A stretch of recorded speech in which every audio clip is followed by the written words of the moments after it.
ఒక చెట్టు ఎంత ఎత్తుకెదిగినా దానికి ప్రాణం పోసే మూలను మర్చిపోకూడదు అంటారు. సరిగ్గా ఇలాంటి ఆదర్శాన్ని కర్లపల్లి మండలం యాసల జిల్లా పరిషత్ హై స్కూల్ పూర్వ విద్యార్థులు పాటిస్తున్నారు. బుధవారం ఈ పాఠశాలలో వార్షికోత్సవ వేడుకలు ఎంతో ఉత్సాహంగా జరిగాయి. ఈ సందర్భంగా ప్రధానోపాధ్యాయురాలు బండి సుగుణమణి మాట్లాడుతూ విద్యార్థులు కష్టపడి కాకుండా ఇష్టపడి చదవాలని, జీవితంలో స్థిరపడ్డాక సమాజానికి తిరిగి సాయం చేయాలని పిలుపునిచ్చారు. ఎక్కడా లేని విధంగా ఇక్కడి పూర్వ విద్యార్థులు ఒక సంఘంగా ఏర్పడి తాము చదువుకున్నప్పటికీ మౌలిక వసతులు కల్పించడం చాలా గొప్ప విషయమని ఆమె కొనియాడారు. అనంతరం విద్యార్థులు ప్రదర్శించిన సాంస్కృతిక కార్యక్రమాలు అందరినీ అలరించాయి.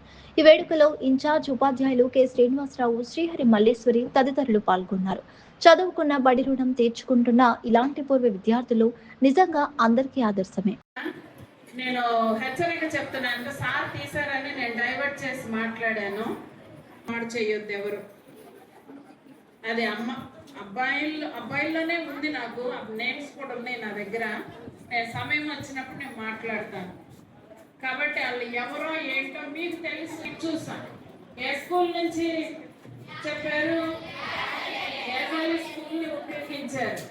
మరి అటువంటిది మీరు కూడా మన మండలానికి, రాష్ట్రానికి, మొత్తం మన దేశానికి ఒక గర్వకారణంగా ఉండేటువంటి దేశ పౌరులుగా చదువుకోవాలి, స్థిరపడాలి.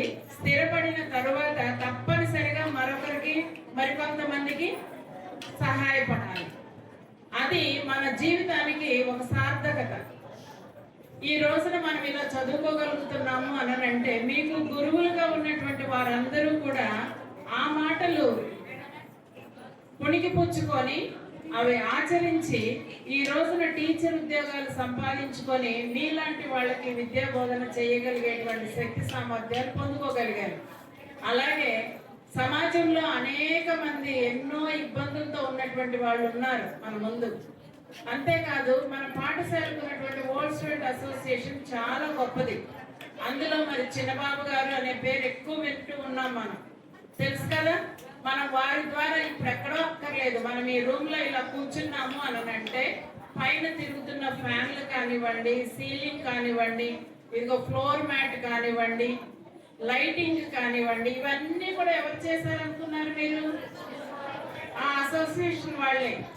వాళ్ళు మరి ఎంతో ప్రేమతో మా వెనక ఉండేటువంటి రాబోయే తరాల పిల్లలందరూ కూడా ఆ రీతిగా తయారవ్వాలని మీకు మాదిరికరంగా ఉంటూ వారి ప్రేమను మీ ఎడల చాటి చూపిస్తున్నారు.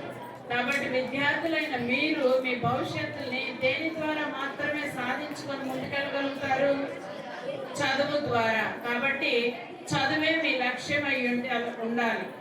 అయితే చదువుతో పని లేదు, మనం ఏదైనా చెయ్యొచ్చు అని చెప్పేటువంటి కొంతమంది ఉన్నారు.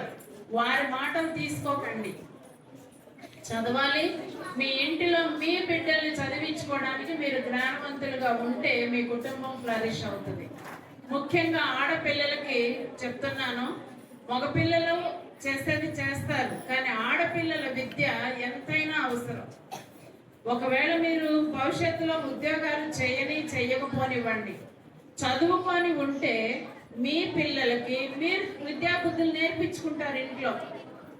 కాబట్టి స్త్రీ విద్యకి చాలా పెద్దపీట వేస్తుంది ప్రభుత్వం కూడా. కాబట్టి విద్యార్థులు అందరూ కూడా చదువు మీద శ్రద్ధ కలిగి బాగా చదువుకొని ఈ సంవత్సరం రాయబోతున్నటువంటి 38 మంది 10th class boys and girls కలిపి అందరూ కూడా 100% రిజల్ట్ తీసుకొస్తారని, మీకు అటువంటి జ్ఞానం భగవంతుడు ఇవ్వాలని ఇక్కడ ఉన్నటువంటి నాతో మొదలుకొని ప్రతి ఒక్క స్టాఫ్ అందరూ కూడా ఆకాంక్షిస్తూ మిమ్మల్ని మేము బ్లెస్ చేస్తున్నాం.